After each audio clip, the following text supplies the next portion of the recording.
Hello everyone, this is Grandmaster AKOBIAN with 1000 GM, and we're analyzing the game from a Hollywood GM Norm event. This is a game between FM SHLYAKHTENKO and IM KHANIN.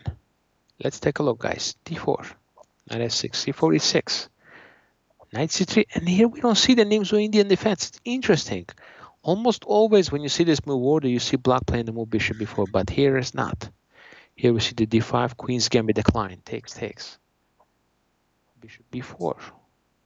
Again, bishop b4, bit unusual. You see more c6 or bishop e7 here. Bishop f6, a3. Now you have to give up the bishop because if you retreat here, you take knight d5, and if you go here, you run into the move b4, and you still lose your pawn. So you have to take c5, trying to fight for the center. Knight e2.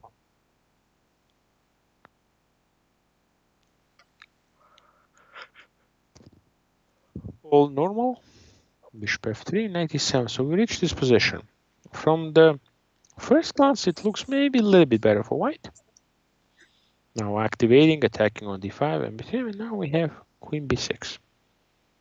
Trying to trade.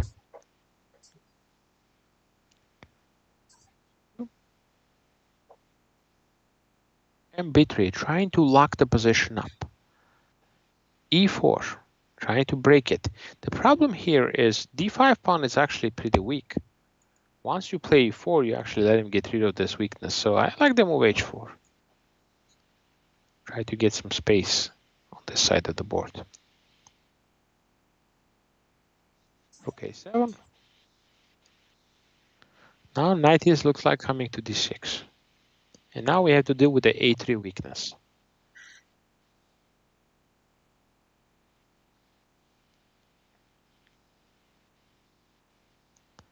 And now bishop is trying to go back to c6 to consolidate. Now that is knight e6, that needs to be taken care of, so the king goes here. Now protecting the pawns. Rook a6, a little bit awkward. h4, so maybe rook c5 would have been a good option here. Rook c5 and try to get the knight in. Try to pick up the b5 pawn. White is a little bit better here. You have the protected pass pawn, and the b5 pawn is quite weak here. But instead h4 was played, after which draw was offered. Yeah, it's interesting that he played the not the best move and offered a draw. He probably just knew it wasn't the best move. It was like, maybe a tie. Well, when you make the move, you think, you would think that, I'm actually making the best move. But I think it was more like, he was disappointed because he didn't get too much of an advantage compared to earlier. I see. Because like in this position, yeah, you still have king g2. That will give some nice advantage. So he's just frustrated. Yeah. And he just decided to call the day at the end with the draw offer. Yeah, now I mean, if he plays in this position, rook c5, we still have a game here. You still can see black messing this up because you still have this weakness, and my knight is now coming into the game. Makes sense. King g2, I can play king g2, I can play h4, I can try to improve my position. So yeah, definitely a good save for KHANIN here. He was under the pressure, a little bit in the opening and especially at the end in the end game. So definitely a good save for him. And probably Robert is going to feel like, maybe he had something a little bit more, than just to offer a draw in this position. After h4,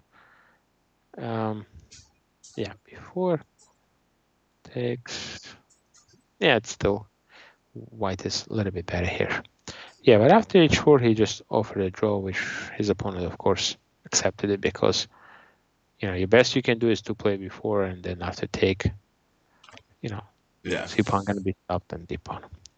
Thank you, everybody. This concludes the round number 3. And again, guys, thank you for watching this game analysis, and we'll be back with you with a round 4 coverage of the Hollywood GM Norm event. See you soon.